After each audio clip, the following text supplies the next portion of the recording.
అనుభవించిన ఆ దైవత్వాన్ని గురించి చెప్పాలంటే ఏం చెప్తారు? ముందుగా మాస్టర్ రామ్ మాస్టర్ ఎక్కడ, లక్ష్మణ్ మాస్టర్. రామ లక్ష్మణ్ మీరు గుర్తుపట్టి చెప్పండి, ఎవరు రాముడు ఎవరు లక్ష్మణుడు మీరు చెప్పగలరా సార్? సార్ రామ్ ఎవరు సార్? రాముడా? ఎలా గుర్తుపట్టారు సార్? ఇన్ని సినిమాల జర్నీ అంటారా? ఓకే, బట్ లక్ష్మణుడు ఎక్కువ మాట్లాడతాడు, రాముడు తక్కువ మాట్లాడతాడు.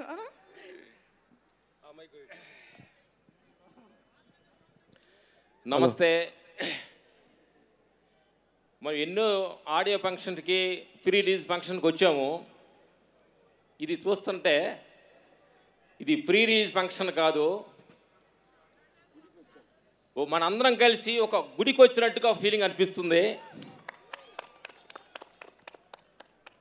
ఇలాంటి అద్భుతమైన, ఎందుకంటే ఈ కాలంలో మనుషులు భక్తికి దూరం అవుతున్నారు, ఎన్నెన్నో అక్రమాలు జరుగుతున్నాయి. కాబట్టి అప్పుడప్పుడు ఇలాంటి సినిమాలు వచ్చి మనుషుల్ని భక్తి మార్గం నడిపించే అద్భుతమైన ఒక గొప్ప సినిమా తీసుకొస్తున్న బోయపాటి గారికి, అలాంటి అద్భుతమైన శివుడే బాబులోకి వచ్చి కనిపిస్తే ఎలా ఉంటుంది, అలాంటి సిచ్యువేషన్సే మాకు ఆ ఫైట్ చేసేటప్పుడు ఇందుముని బాయ్ బాబు ఎన్నో సినిమా మేము చేసాం. కానీ ఈ సినిమాలో మేము చేయడానికి ఏంటంటే బాబుగా కనిపించలేదు, బాబు వెనక ఇంకొక శక్తి వచ్చింది, ఆ శివశక్తి వచ్చింది అనే ఫీల్ తోటి ఈ సినిమాలో కంపోజ్ చేయడం జరిగిందనమాట. అద్భుతమైన ఒక్కొక్క ఫైట్ చూస్తే మేము చెప్పటం కాదు, మీకు టీజర్లో చూశారు.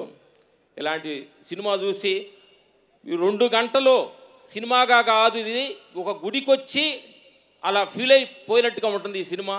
అంత అద్భుతంగా ఈ తీర్చిదిద్దడం జరుగుతుంది. ఇలాంటి అద్భుతమైన సినిమాలో బోయపాటి గారు, ప్రొడ్యూసర్ గారు, హీరో గారు మాకు ఇలాంటి అవకాశం ఇచ్చినందుకు ధన్యవాదాలు చెబుతూ, బాబుని మా టెక్నీషియన్స్, మా రైట్ హ్యాండ్ లాగా ఉండే మా బద్రన్న, మా సెంట్ టీం అందరికీ, మై సన్, మాతోటి వర్క్ చేసిన మా రాహుల్, మా టీం అందరికీ మనస్ఫూర్తిగా థ్యాంక్స్ చెబుతూ, all technicians, Shankar master, Prakash గారు, ఆల్ కెమెరామెన్స్ అందరూ టీం కలిసి వర్క్ చేసాం.